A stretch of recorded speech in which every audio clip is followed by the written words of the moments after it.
Anong mensahe ang kailangan marinig ng mga Taurus? Mula June hanggang December 2024.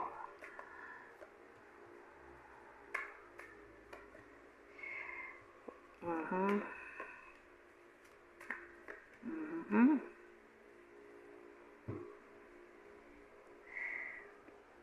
Ano to?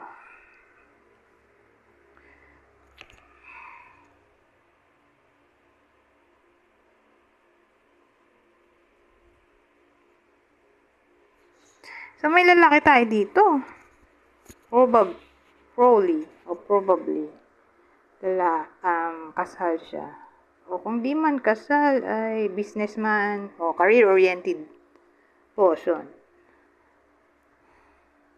Pwedeng kayo mismo to. O, ito yung person nyo. Basta may ano siya, source of money. May work. O mayaman. Pwede rin ganun. So, kunin nyo lang yung info na sa tingin nyo, para sa inyo. Kaya lang, parang maapektuhan ng takbo ng pera niya, lalo na kung businessman to. Maapektuhan yung takbo ng pera niya o career. Dahil sa maling desisyon. Okay? Either dahil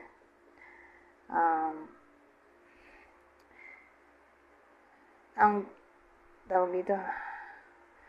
ginawa niyang strategy ay unique. Ibang-iba sa traditional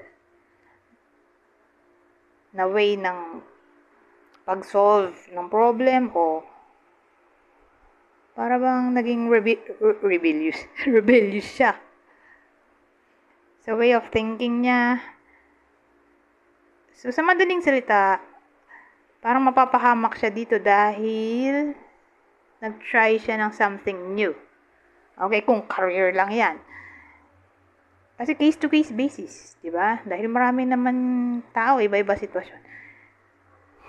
Ngayon, pwede ring ganito. Mapapahamak siya dahil sa kabit. Kasi remember, pwedeng kasal. Mapapasok siya sa third party situation. Either nangyayari na to, mangyayari pa lang. Pero dahil dun sa third party na yun, mapapahamak siya siguro dahil masisira ang reputation niya. O dahil wawarlahin siya nung asawa niya. So dahil masisira ang reputasyon niya, maapektuhan yung career niya, business, o yung takbo ng pera niya. So, beware. Teka, parang may pumasok sa ilong ko. So, beware. Okay? So, magandang maiwasan, diba? Pero kung nangyayari na, edi, beware. Okay? Kasi baka nga mapahamak siya dahil dyan sa kabit. Lalo na kung di pa open o sikreto pa lang yung relasyon.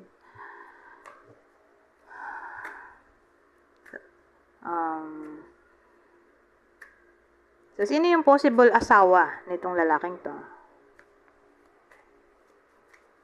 Para malaman nyo kung para sa inyo ba ito o hindi. Kung cheating ang kalalabasan. Pero kung wala naman cheating, edi baka ito yung puso nyo. O kayo mismo to. Kung lalaki. O pwede rin naman kakilala nyo. So again, ito yung possible asawa niya. Kung cheating. Aries o Leo.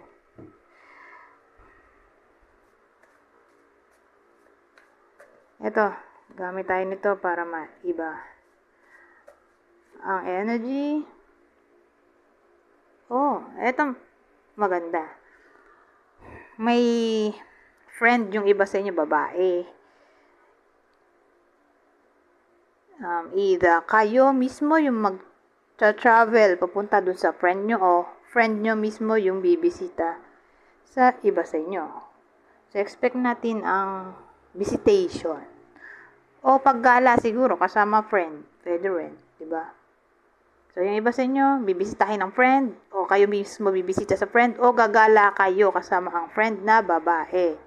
Regardless kung babae kayo o lalaki, pero malaki chance na parang may bonding na maaaring mangyari sa pagitan nyo at nitong babaeng to.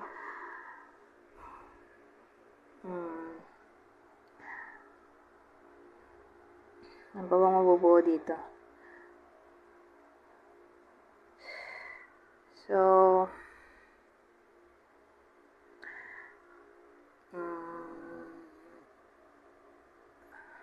baka ma-promote yung iba sa inyo dahil sa babae na ka-close. Tutulungan ma-promote. O dahil dito sa ka-close nyo na babae, so yung iba sa inyo, pwedeng may gawin siyang magandang pagbabago sa buhay ng iba sa inyo. O pwedeng dahil sa kanya, malalakad niya, yung dapat nyong lakarin. So, tutulungan kayo sa madaling salita nitong babaeng to. Kung may nilalakad yung iba sa inyo, o pinopropose na something sa ibang tao, para bang siya yung gagawa ng way para matulungan yung iba sa inyo.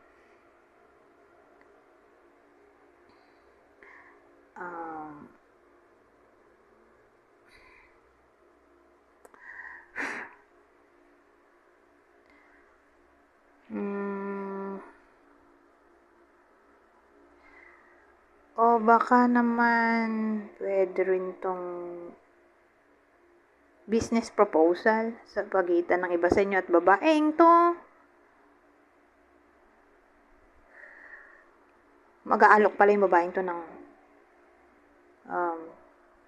trabaho, employment, o siya yung maglalakad ng employment, trabaho. Pwede rin.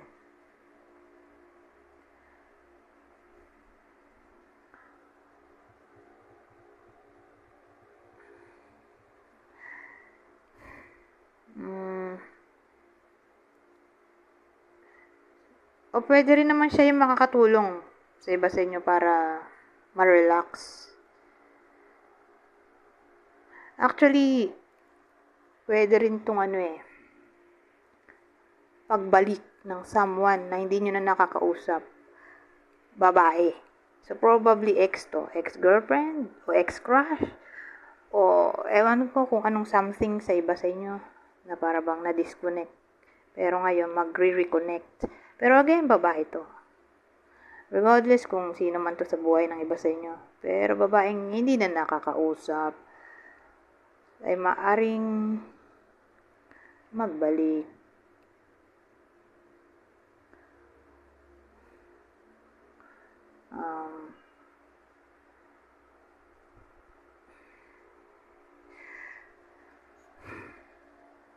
Wala nga maisip. Dito na tayo. Sumakit ang ulo ko. Kuha tayo ng dalawang code lang. Stay optimistic. Your dreams are coming true. Don't quit right before the miracle occurs. Oh. So, sa madaling salita, maging positibo lang daw. Wag daw mag-give up basta-basta. Kasi, tawag dito, who knows, kung sakali man na panghinaan ng loob, mag-continue pa rin kasi ang reward ay malapit na. Okay? Kailangan lang magporsige pa. Kasi mahirap yung malapit ka na sa finish line, tapos bigla ka pang nagbitiw. Lalo na kung resignation to. OMG. Wag daw muna. O wag muna mag-give up sa someone o something o situation. Kasi para bang magbubunga ang pinaghirapan ng iba sa inyo kung maghihintay pa. O kung magiging positibo. So, ito yung uli. Dream big. Let go of small thoughts about yourself. See yourself succeeding. Dream big. Pwede managinip ng malaki.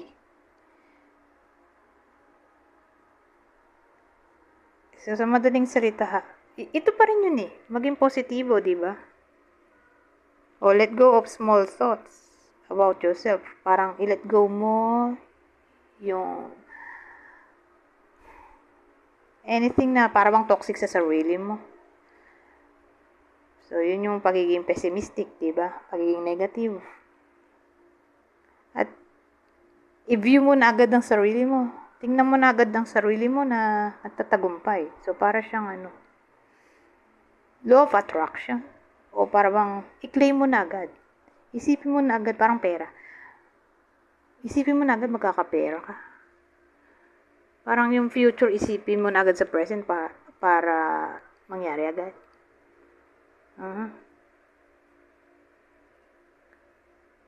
Anyways, hanggang dito na lang. Goodbye po na.